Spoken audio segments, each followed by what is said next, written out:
नमस्कार दर्शक बंधु आपण मैंने देखुवा तोरी तो धारावाहिक आज यही धारावाहिक आपण मैंने देखा पाइबे जे चिकी रुहीर प्रतिशत रे चिकी मरी जाइए एवं रुही तार प्रतिशत पूरा कर 100% एवं से धरा पड़ी नहीं एवं से चिकी को मारी देछि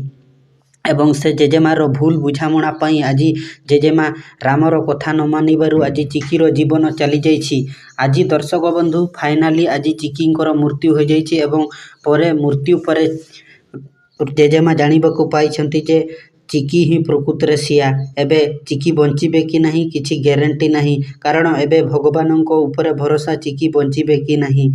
एबे रुहीर प्रतिशत तो पूरा हो जाइए एबे रुही एबे बहुत खुशी होती एवं पार्टी मनाउछन्ति सेपटे राम तांकर आखिरु लुह सुकु नहीं जेजेमा कहउछन्ति मु जानि पारलिनि मोर भूल बुझामणा पई आज चिकीर जीवन चली जाइछि मु एथिपई बहुत दुखित एवं समस्ते से भगवान को निकट रे प्रार्थना करिवे चिकी तुम्हें जल्दी फेरी आस एमिति समस्ते अगस्ती परिवार प्रार्थना करिवे। दर्शक बंधु कौन आपण चाहूछन्ति चिकी पुणी थरे जी उठू एवं रुहीर प्रतिशत नौ आपण कौन भावुछन्ति कमेंट रे निश्चय जणांतु।